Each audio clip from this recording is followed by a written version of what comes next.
Meus bonitinhos e também minhas bonitinhas e também Cláudio Amaral 90. Tô brincando, não ninguém não. Meu povo, vamos lá, em boa sexta para vocês. Cá estou para responder as perguntinhas que vocês mandaram nesta quinta-feira lá no Instagram. E vamos lá. Acho que são 30. Faça o favor de se inscrever e deixar um like aqui, porque o vídeo é longo, é sexta-feira.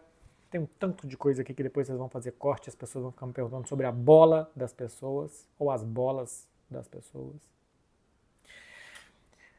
Wanso, ou então Vanso Leal. Saiu notícias que o Barcelona recebeu a notificação da La Liga da regra 1-1. É verdade? Eu acho que não é verdade, porque se fosse o Barcelona seria o primeiro a anunciar com muito orgulho, com muito amor, porque acho que quando isso acontecer vai ser um grande feito que essa diretoria vai querer se orgulhar e exibir. Então, eu vi que saiu a notícia no esporte, depois o Mundo Deportivo noticiou, isso foi na quarta-feira ainda, que a coisa está avançada, mas que ainda não é oficial. Basicamente, essas notícias saíram no ano passado, em janeiro desse ano, e ficam saindo direto, de que está muito perto, de que sim, de que não e tal. Então, é para só acreditar vendo. Eu acho que quando acontecer, a gente vai até ficar sabendo via imprensa, mas o Barcelona certamente vai fazer um comunicado falando dos esforços que foram feitos pelo clube e tal, que bom que o torcedor entendeu. Então, quando for oficial, acho que o Barcelona vai querer se exibir e mostrar isso para todo mundo. Mas está perto, aparentemente.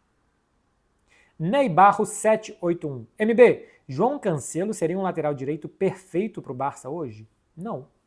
A temporada que o Barcelona foi mal, um dos motivos era a incontinência posicional do João Cancelo, né? Perdia completamente a posição, dificuldade muito grande de marcar, muito vulnerável na marcação, pouquíssima intensidade para agredir o adversário, não para dar uma porrada, um tapa na cara, um soco na cara de alguém, mas para agredir na marcação um adversário, por exemplo, para evitar um cruzamento, para ter uma entrada de tirar espaço, isso o João Cancelo não faz. Então não é um lateral perfeito, não. O lateral perfeito do Barcelona hoje é o que consegue ir e voltar 1 milhão de vezes no jogo, laterais muito físicos, e isso não é o João Cancelo. Pelo contrário, o João Cancelo é técnico demais para achar que precisa correr igual os outros. Então não é o lateral perfeito para o Barcelona. Francisco Luan, 1994. A seleção da Catalunha ainda existe? Fala um pouco das diferenças entre catalão e espanhol. Existe a seleção da Catalunha, jogou recentemente, jogou um amistoso agora, não me lembro contra quem. Eu já fiz um jogo da seleção da Catalunha em Girona contra a seleção da Venezuela, se eu não estou enganado, alguma coisa assim. Ela não é uma seleção que se reúne na data FIFA, que disputa a competição, ela joga de forma simbólica de vez em quando. Acho que ela tenta jogar uma vez ao ano, de forma simbólica, para manter que aquilo ali existe. Então é isso, ela existe de forma simbólica, mas sim, ainda existe, ainda se reúne, ainda joga. A camisa nova da seleção da Catalunha, inclusive, é linda. Eu não sei porque que eu não tenho as camisas da seleção catalã, porque elas são muito bonitas. E a diferença entre catalão e espanhol, como idiomas, são duas línguas diferentes. É igual, qual é a diferença de português e espanhol? Várias, né? São duas línguas diferentes. Catalão e espanhol são duas línguas diferentes. As duas vêm do latim. Catalão acho que tem uma boa influência de italiano, francês e alguma coisa de português também. O castelhano, né, que é o espanhol, também tem essas influências, mas se percebe menos. Então são duas línguas distintas. E a Catalunha, como país ou como região, a Espanha era, não sei se vai ter uma pergunta assim daqui a pouco, mas a Espanha era dividida em reinos. A Espanha não existia, né? Idade Média, então ela era dividida em reinos. Você tinha o reino de Aragó, você tinha o reino de Castilha, você tinha o reino de Castilha-La Mancha, você tinha o reino de Astúrias, você tinha o reino de Navarra, você tinha o reino da Andalucia, você tinha vários reinos. E a partir do momento que tem a Guerra de Reconquista, né?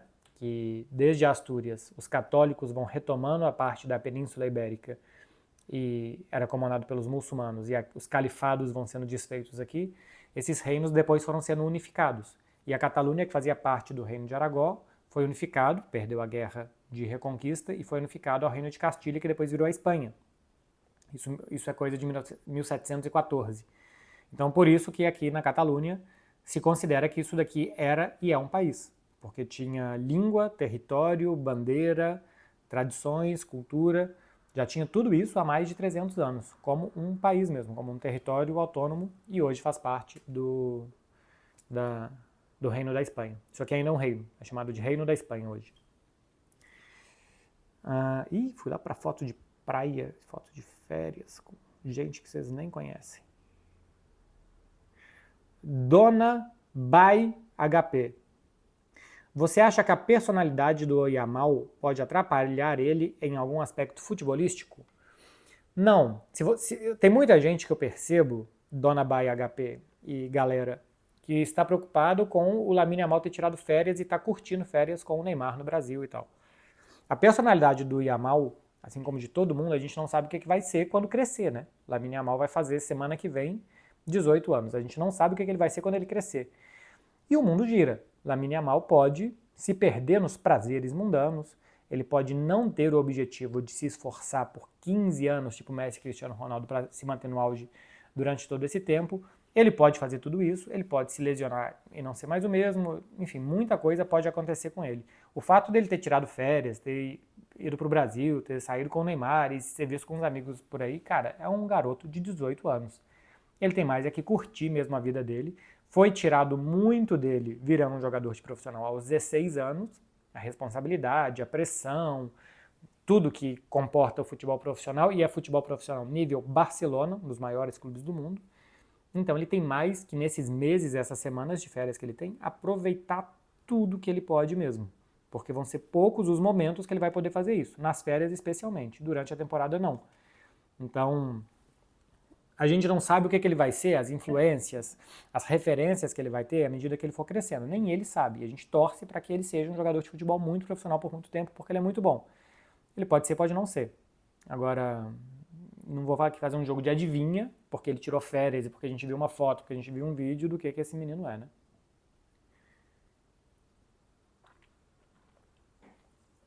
Júnior Tibais.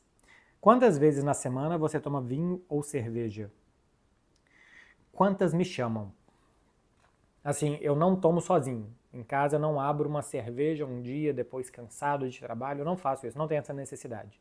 Abrir um vinho à noite enquanto estou cozinhando, uma cerveja enquanto vejo futebol. Sozinho eu nunca bebo. Nunca. Eu só bebo socialmente.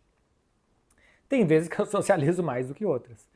Então, semana passada eu bebi na sexta, que eu saí, e no domingo, que teve samba. Aí beleza, eu tomei 2 cervejas e uma taça de vinho na sexta, e domingo eu tomei um pouquinho mais. Mas tive que parar cedo, porque tinha Flamengo e Bayern, tive que assistir. E não bebi durante a semana toda, porque eu não socializei. Então, não tem muitos dias. Eu não me privo de beber quando eu quero. Não, tem vezes que eu me privo de beber mais, dependendo do que eu quero fazer, porque eu tenho muita ressaca, então dependendo se no outro dia eu quero acordar cedo, fazer alguma coisa, se eu preciso acordar cedo, fazer alguma coisa, aí é claro que eu pego mais leve, mas eu não me privo e eu também não pego pesado. Então eu acho que eu estou sempre bem equilibrado.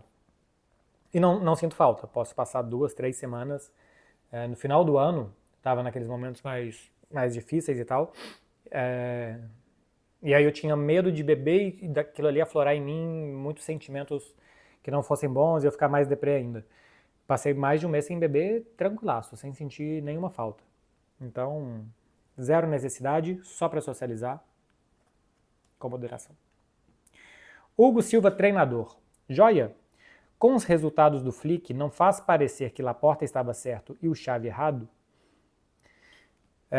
O Xavi errado não sei sobre o quê, mas que o Laporta estava certo em demitir o Xavi, ele estava. Que o Barcelona estava certo em não contar com o Xavi para essa temporada, ele estava. O que eu questiono e critico é a forma com que isso foi feito. De insistir em convencerem o Xavi a ficar e depois que ele fique, depois de 2 semanas, mandar ele embora. Na coletiva que teve de anúncio que o Xavi ia ficar, o Laporta chorou. E 2 semanas depois ele mandou o Xavi embora. Então, a incoerência e a forma com que o Xavi foi tratado, isso eu não concordo com o que o Barcelona fez.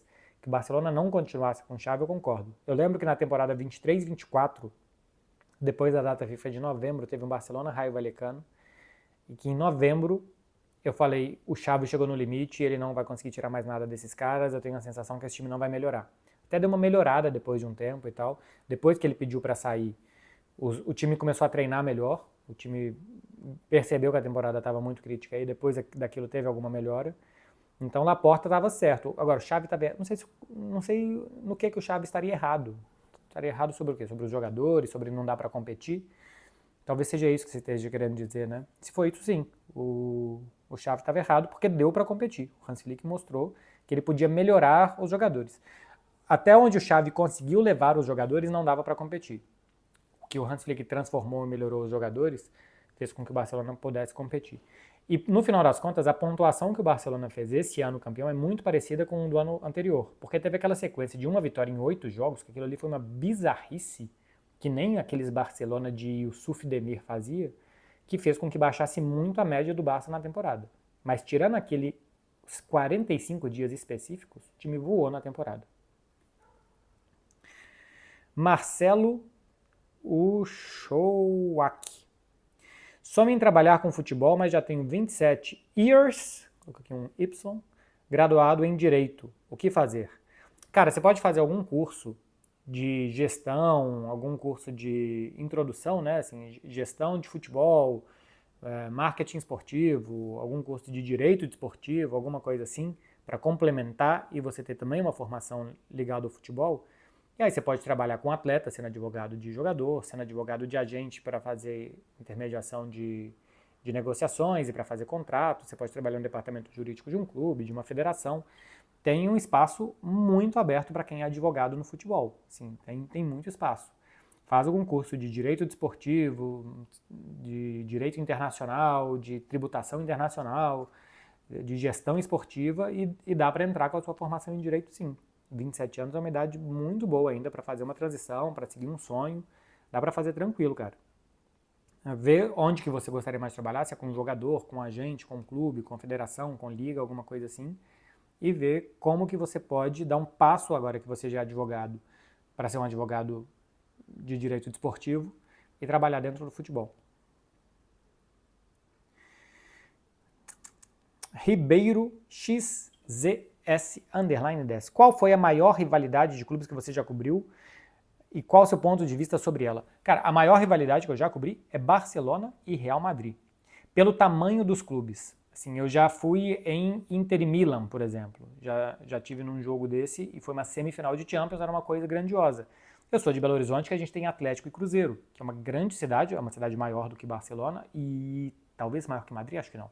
Acho que não é, Belo Horizonte não é maior do que Madrid, mas é muito grande.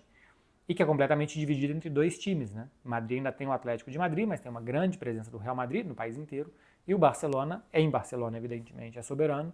Em boa parte da Espanha também tem seus admiradores.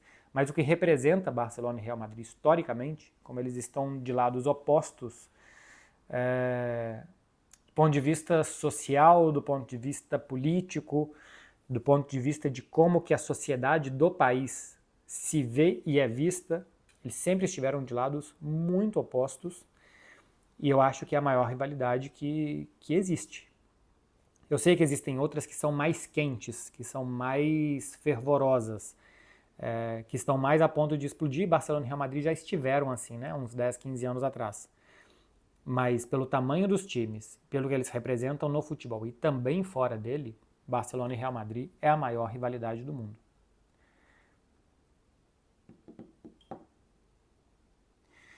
B. Cavalcante.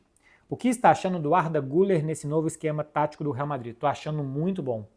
Eu não sei se ele tem maturidade para ser o cara que vai dar as cartas e começar a jogada do Real Madrid, leitura de jogo e como que ele vai lidar com isso.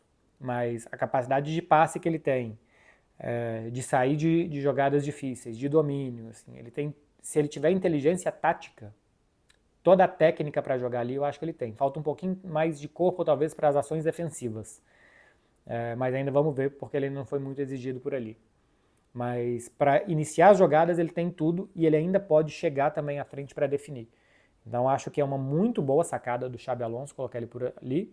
Vamos ver se ele vai conseguir se desenvolver e aí eu acho que é um garoto de 19 anos, é muito difícil que alguém de 19 anos esteja pronto para ditar o ritmo e para fazer com que o time gire na rotação que ele queira, mas acho que é tendo o Xabi Alonso como professor, ele tem muito o que aprender. E eu acho que pode ser um grande acerto do Xabi Alonso.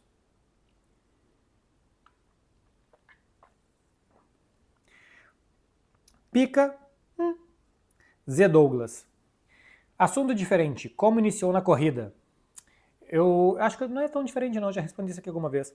Eu sempre corri mais ou menos, sempre de vez em quando ia correr. Aí quando eu tive Covid, final de 2021, início de 2022, quando eu voltei do Covid, eu queria sentir o meu corpo. E aí eu saí para correr, assim, para ver se eu estava bem, se eu não estava e tal. E a partir dali eu comecei a correr mais. Barcelona é uma ótima cidade para correr, e a partir do momento que eu fui correndo melhor, eu fui tomando gosto. Hoje eu uso para me distrair de vez em quando e não ir para academia todo dia meio chato. Então, eu comecei mais ou menos 2022 de uma forma mais constante. Mas quando eu morava em Belo Horizonte, de vez em quando eu corria na Lagoa da Pampulha e tal.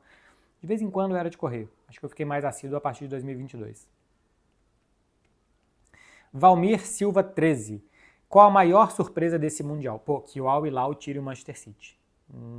Sem nenhuma dúvida. Que o Botafogo ganhe do Paris Saint-Germain na primeira fase é uma muito boa surpresa, mas é uma primeira fase. O Paris Saint-Germain poupou ali alguns jogadores e tal, então ainda tem alguma coisa. Que o Manchester City, que estava jogando bem, goleou todos os jogos da primeira fase, inclusive goleou impiedosamente a Juventus, e que tenha perdido pro Al Hilal e que tenha sido um jogo de lá e cá, isso me chamou a atenção, me chamou muito a atenção que isso tenha acontecido. Que o Fluminense tenha ganhado da Inter, não. É uma Inter muito ruim nesse Mundial, né? Assim, uma Inter destroçada física e mentalmente, fez um mau Mundial, custou a ganhar do Boca com um jogador a mais, empatou com o Monterrey, ganhou do Urawa Reds jogando mal com um gol no último minuto. Era normal que o Fluminense ganhasse da Inter, achava que podia acontecer, podia ganhar, podia perder, mas achava normal que ganhasse. E de resto, bom, me surpreendeu que o Inter Miami tenha passado de fase, me surpreendeu muito que o Inter Miami não tenha perdido de ninguém na primeira fase, isso foi algo que me chocou bastante. O 4-0 do Paris Saint-Germain acho que aproxima muito mais o que eu esperava do Inter Miami, mas é a vitória do Al Hilal sobre o Manchester City, nenhuma dúvida. Kraus Igor, qual goleiro seria o titular para você? Chesney, João Garcia ou Ter Stegen? A última temporada do João Garcia é melhor do que a do Ter Stegen, talvez desde 22, 23 ou antes disso. Acho que tem alguma temporada antes com o Koeman ainda, ou com o Valverde. Não sei se é 18, 19. Tem alguma temporada do Ter Stegen já muito lá para trás, que é muito boa. Mas já é muito lá para trás. A 22, 23 do Ter Stegen foi boa também. Mas a última temporada do João Garcia é melhor do que várias temporadas do Ter Stegen, várias. Num clube menor e tal, tem que ver quando chegar no Barcelona. E do que o Chesney também, né? O Chesney para mim sempre foi um goleiro correto e não muito mais do que isso. Então, eu acho que pode ser o João Garcia. O nível que ele mostrou é maior do que o Ter Stegen mostrou nos últimos tempos. Então, acho que pode ser o João Garcia. Hoje, para mim, seria o titular. LLDS.Leo. Você gosta de narração feminina? Gosto. Algumas sim e outras não. Assim como a masculina. Tem narradores que eu gosto mais e tem outros narradores que eu gosto menos. Mas eu não tenho minimamente esse complexo que muita gente tem quando vê uma mulher narrando odiar qualquer coisa que ela faça ali, né? A Renata Silveira, por exemplo, no Brasil, ela narra muito, muito bem mesmo. Aqui na Espanha tem algumas que narram muito bem. A Alicia Arévalos, que é a narradora da TV espanhola dos jogos da seleção espanhola, ela narra muito bem. A Irati Vidal narra muito bem também. A Danai Boronat eu já vi narrando algumas vezes, também gostei. Então, assim, tem umas que eu gosto mais, tem outras que eu gosto menos, tem coisas que eu gosto mais em uma, tem coisa que eu gosto menos na outra, assim como na masculina. Assim como tem narradores do futebol masculino que eu adoro e tem outros que eu preferia que tivesse outra pessoa narrando porque não combina com o jeito que eu gosto de uma narração. Mas eu gosto sim, eu não consigo entender simplesmente o ranço de se ter uma mulher narrando um jogo de futebol que alguém não goste. Ou que alguém entenda que elas deveriam narrar diferente do homem porque existe um jeito masculino e um jeito feminino de narrar. Não consigo entender essa premissa. Samuca, S, e depois tem mais um S aqui, toma cuidado, Samuca, a escolha das letras. Você acha que o Barça precisa de zagueiro de alto nível, alto, forte como Bastoni? Então, essa pergunta aqui tem muita coisa interessante. Eu acho que o Barcelona precisa de um zagueiro como o Bastoni. Se tiver um Bastoni no mercado, tem que contratar, porque ele é excelente. Mas tem o seguinte, eu não acho que o Barcelona tenha tomado muitos gols por conta da zaga, porque Nigo Martínez e Pau Cubarsí foram muito bem durante a temporada. Alguns errinhos aqui ou ali do Pau Cubarsí, acho que o Nigo Martínez errou menos. Mas não que o Barcelona tenha tomado uma média de 1,2 gols por jogo por conta dos dois. Eu acho que tomou muitos gols por conta do jeito de jogar, defesa avançada, tentando marcar lá na frente, proporcionando muito cara a cara. Acho que defendeu mal bolas paradas aéreas, isso sim, mas isso não parte só dos dois zagueiros.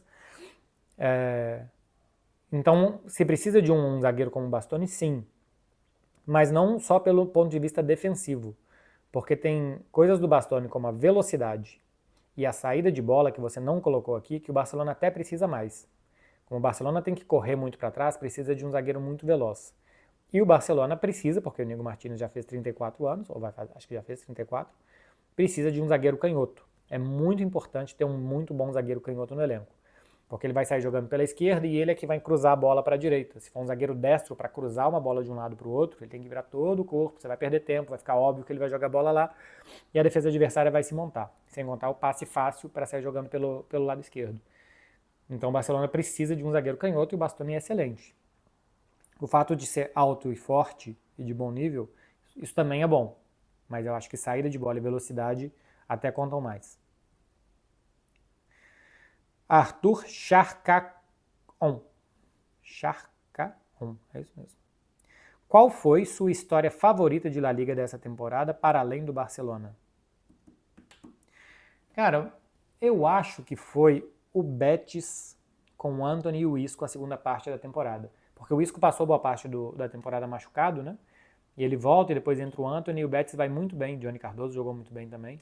A segunda parte da temporada do Betis é muito boa. É uma pena aquele segundo tempo contra o Chelsea que tenha feito com que o Betis terminasse sem título. E também que ele tenha perdido um confronto direto para o Villarreal e tenha ficado de fora da Liga dos Campeões, perdeu um confronto direto faltando 3, 4 rodadas e praticamente deu adeus a chance de ir para a Champions ali. Mas eu gostei da história do Betis. O Betis é um clube muito grande aqui. Grande, com grande torcida. Tem muita torcida fora da Andalucia também, porque tem muitos andaluzes pela Espanha e o Betis é a maior torcida da Andalucia. Então, eu gostei da história do Betis esse ano. Eliakim.cordeiro. Qual foi a melhor reportagem que você fez, na sua opinião?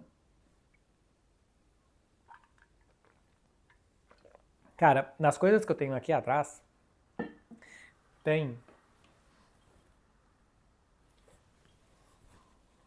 Acho que eu consigo pegar.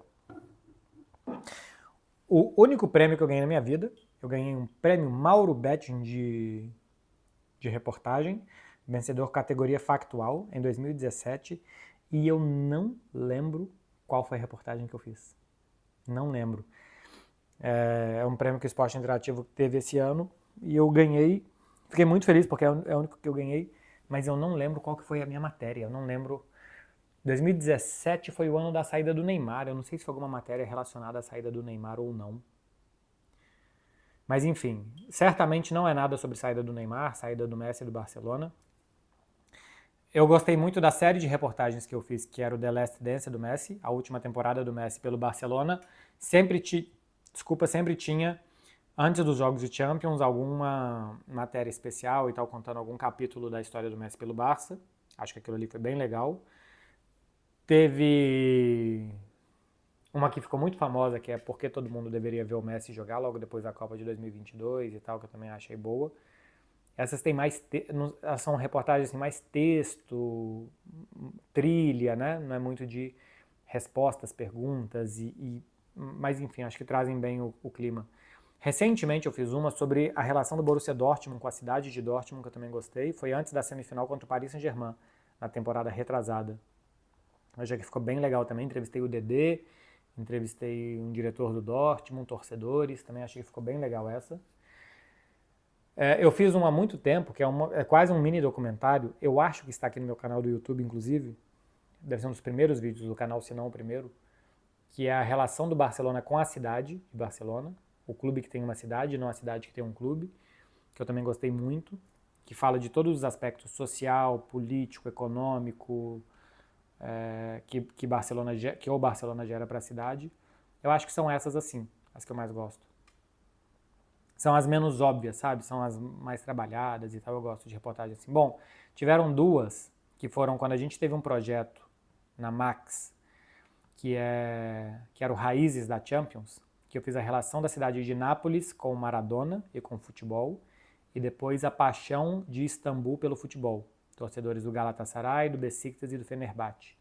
Ficaram lindas essas. Todas as outras todas as outras que eu citei são reportagens que têm muita imagem de jogo, de arquivo e tal. E essas de Nápoles e de Istambul tem muita imagem que a gente fez lá. A Carolina Albuquerque e o André Politani, que são dois cracassos de captação de imagem, de edição, não só porque eles filmam bem, mas eles sabem ver e sentir as coisas, fez com que ficasse muito bom e muito bonito. E eu gostei também do resultado final. Então, talvez essas duas sejam as que eu mais gosto de produção diferente assim. T.VDL. Como ficará a situação do Endrick com a boa atuação do Gonçalo Garcia? Pois é, se o Gonçalo Garcia continuar jogando assim, fica ruim a situação para o Endrick, tá? O que não quer dizer também que o Endrick não pode voltar depois das férias, de se recuperar, de começar a treinar muito bem também com o novo treinador e de ganhar seu espaço. Mas se a gente tinha uma conta de Vinícius, Mbappé, Rodrigo, Brahim Dias e depois Endrick, e agora ainda tem que contar mais um nessa briga, bom para o Endrick não é, que o Gonçalo Garcia jogue tão bem.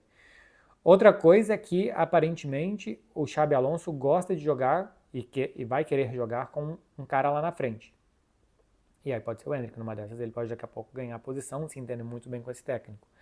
Mas de cara não é nada bom. Não é nada bom que o Gonçalo Garcia seja mais um a entrar nessa fila. Henrique Fabris. Acredita que o Palmeiras chega na final do Mundial? Eu acredito que não. Por uma questão meio que estatística. Existe um equilíbrio muito grande desse lado da chave. Eu acho que há algum favoritismo para o Chelsea, embora o Chelsea fisicamente esteja muito mal e esteja verbalizando que está muito mal, que está muito cansado, que está muito calor, que ele não está aguentando. Acho que isso pode ser bom para o Palmeiras. O encaixe de jogo é bom para o Palmeiras também, porque o Palmeiras gosta mais de se defender. E o Chelsea é um time que tende a atacar, embora o Chelsea quando ataca e o adversário deixa o Chelsea ocupar o campo de ataque, isso não é bom, porque com Enzo Fernandes, Cole Palmer, jogadores técnicos como esses dois, eles tendem a achar algum espaço. Eu acho que o Palmeiras tem que ser um pouquinho mais agressivo na marcação, mas o encaixe é bom, só que é o melhor time desse lado da chave é o Chelsea. E do outro lado, se passar a Fluminense, eu acho que o Palmeiras não tem muito favoritismo, o Palmeiras e o Fluminense pode sair qualquer coisa, e o Al Hilal tem que ser levado em consideração pelo investimento, os jogadores que tem, e ter eliminado o Manchester City. Então eu acho esse lado da chave muito equilibrado. É muito melhor este lado do que o outro, mas é muito equilibrado. Então o Palmeiras tem uma chance em 4, talvez um pouco menos, porque eu acho que o Chelsea é mais favorito. É um pouquinho menos de uma chance em 4 de estar na final. Então a chance é muito pequena, né? Sim, é uma chance pequena. Em 4 é 25%. Só por isso, mas se chegar, zero surpresa. Rafael P. Fernandes.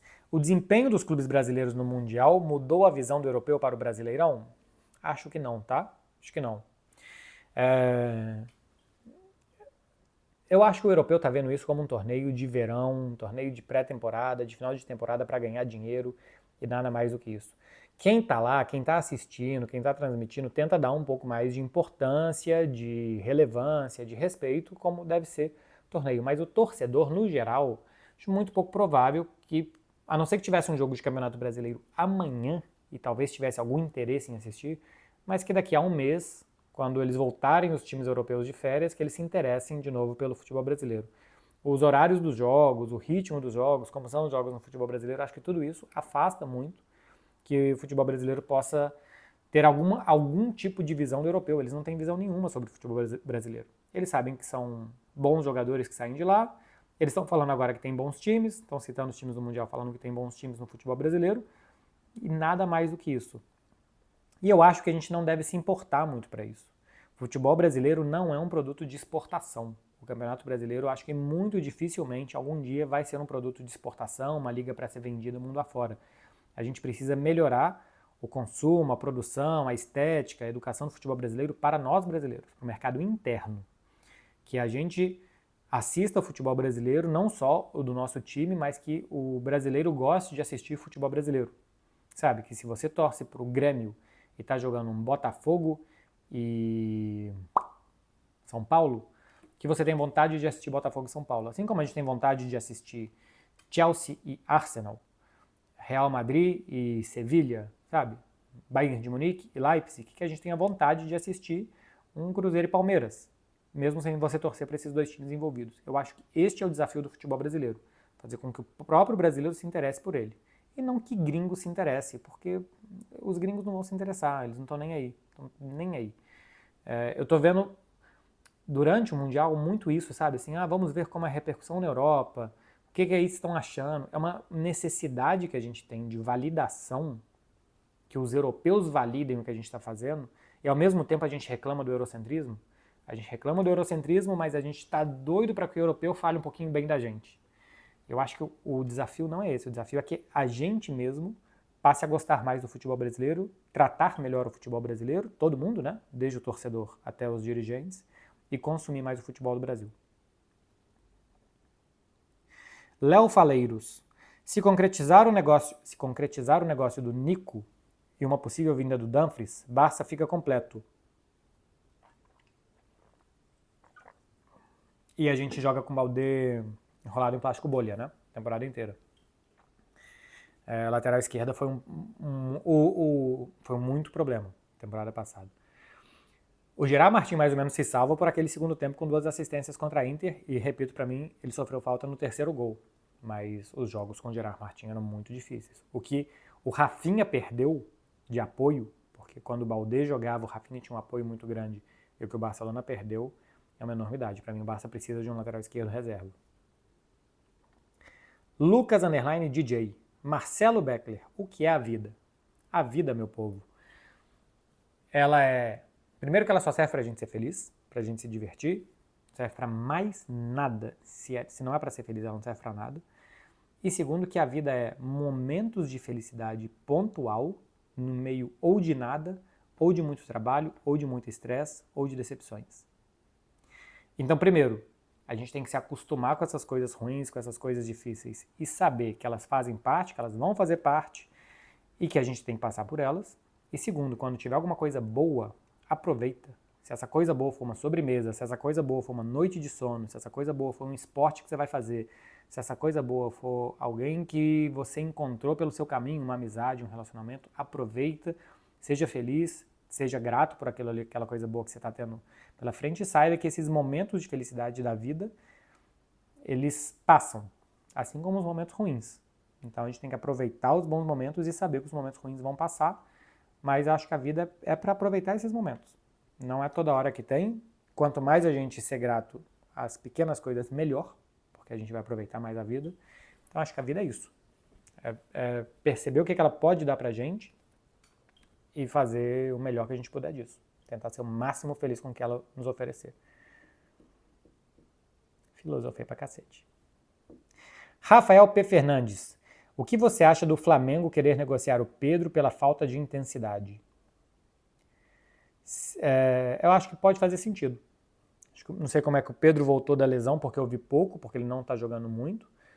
Os jogos que eu vi do Flamengo contra o Cruzeiro, só que ele foi titular. Acho que foi isso.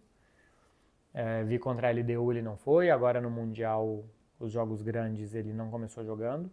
Se ele não conseguir manter o ritmo do time, e o Flamengo joga num ritmo alto, por mais que ele saiba fazer muitos gols, eu acho que ele vai ser mais útil fazendo gols para um time que joga numa rotação mais baixa que o Flamengo.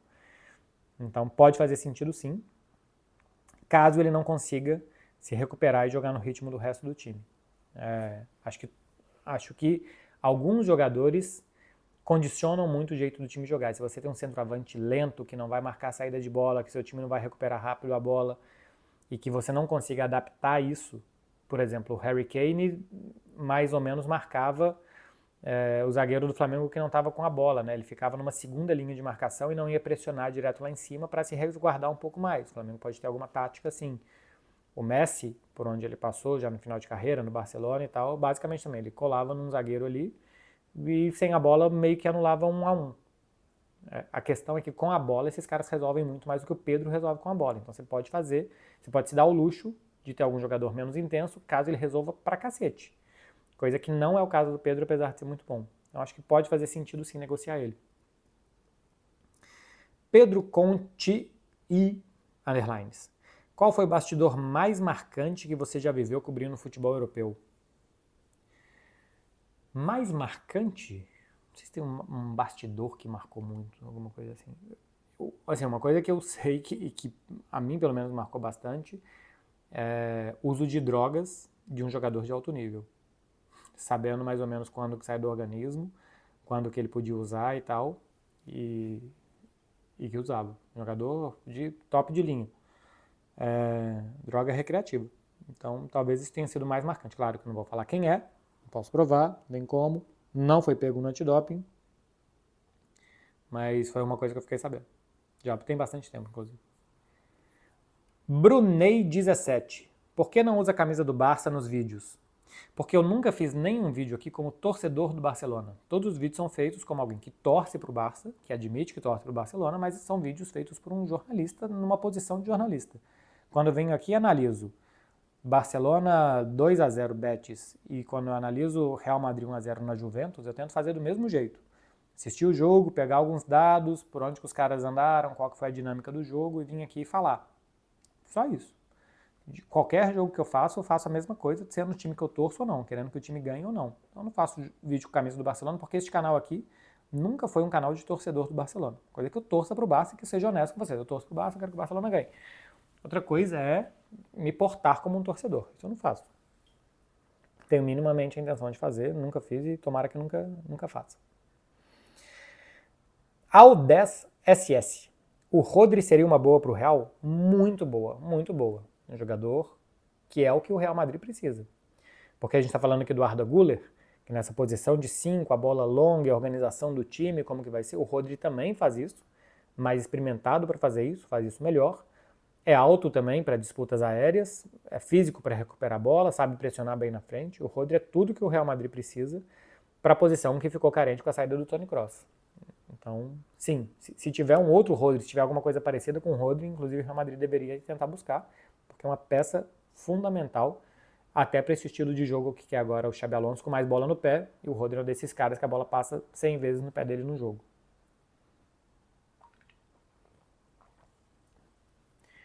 Hiroito, underline. Como está a sua rotina de treinos em relação a dias de academia, corrida, etc? Eu vou todos os dias, eu faço alguma atividade física todos os dias, a não ser se eu viajo, eu não consigo, se eu estou de ressaca, alguma coisa assim. Senão, todos os dias eu faço alguma coisa. Treino ficha A, B e C, né? A com peito, tríceps e ombro, B com costas e bíceps, e C, perna. Então, revezo. Algum dia na semana eu gosto de fazer alguma atividade mais lúdica, jogar pádel, correr, alguma coisa assim que seja fora, ficar contando séries e repetições. E de vez em quando também pular corda, né? Que eu tô nesse projeto aí de pular corda cada vez mais e cada vez melhor. Então, ou aquecimento, ou depois do treino, ou durante o treino para manter batimento cardíaco alto. Mas a minha intenção é sempre fazer alguma coisa. E mais para a cabeça do que para o corpo, né? Já falei isso para vocês. Os dias que eu estou mais estressado, mais problemático, são os dias que eu mais preciso fazer exercício. Tem dia que eu vou 2 vezes, que eu vou de manhã fazer alguma coisa e de tarde fazer outra, para despejar minha cabeça, para eu dormir melhor depois. Melhor coisa que eu acho que vocês podem fazer também. Acho que tá na última. Tá na última, hein? Ó, hoje foi curtinho, vai dar 40 minutos aqui. Bruno Sais, Little MB. Você é da cerveja? Qual tipo de cerveja você mais gosta? Eu sou da cerveja. Eu sou do mundo, né? Sou do mundo, eu sou Minas Gerais. Eu gosto de vários tipos de bebida. Eu não tenho um tipo específico. Eu acho que eu não gosto de nada muito frufruzento, muito cheio de coisa e tal. Eu gosto de coisas simples. Eu gosto de cerveja, eu gosto de vinho. Aperol, por exemplo. É 2 bebidas, Aperol e Spritz. Você vai tomar água com gás, alguma coisa assim. Então talvez tenha um pouquinho mais de frufru. Mas nada muito... Até porque tá muito na moda, coquetel diferente, cheio de coisa. Eu não sou muito disso. Tem um que eu gosto muito, já que eu tô sendo completamente incoerente nessa resposta, que chama penicilina, que é uísque com suco de limão e gengibre e gelo. É muito bom, é bom pra caramba mesmo, penicilina. Acho que de coquetel assim é o que eu mais gosto. E eu gosto de cerveja, eu gosto bastante. Eu gosto de cerveja também simples. Gosto de cerveja lager, cerveja pilsen, sabe? Cerveja normal, boa temperatura, com corpo, com gosto e tal. Nada das cervejas belgas com 9% de álcool, 12% de álcool, não é a minha. Muito gosto de fruta, gosto de especiaria, nada. Cerveja normalzinha, que dê para tomar várias, numa temperatura boa, tomar tranquilo, é o que eu gosto. A que eu mais gosto é a Paulaner Lager. Tem a Paulaner de trigo, que é grandona e tal, que você toma 2 e você nem almoça porque você fica muito cheio. E tem a Paulaner Lager, que é a Paulaner da Oktoberfest. Que é como, a Lager é como se fosse a cerveja normal do Brasil, né? Heineken, Skol e tal, é o tipo de cerveja Lager. Ou Pilsen. A Lager e a Pilsen são muito parecidas. É a minha favorita. Cerveja sem muita enrolação, sem muita coisa diferente e tal. É a que eu mais gosto. Meu povo, acabou, hein? Hoje foi mais curtinho, hoje eu passei mais dinâmico pelas perguntas aqui de vocês. Eu acho que foram 30, foi quase isso, mas eu quis ser mais dinâmico, mais rapidinho. Pelo bem de todo mundo, pelo bem da sexta-feira de vocês, pelo bem da minha sexta-feira também. Vai todo mundo aproveitar, falei aqui da vida. Um dos momentos bons da gente aproveitar a vida é aproveitar o final de semana. Então vai fazer alguma coisa que você gosta, com alguém que você gosta, aquela batidinha de gilete na parede e depois vai ser feliz. Valeu, meu povo. Bom final de semana, hein? Aproveitem.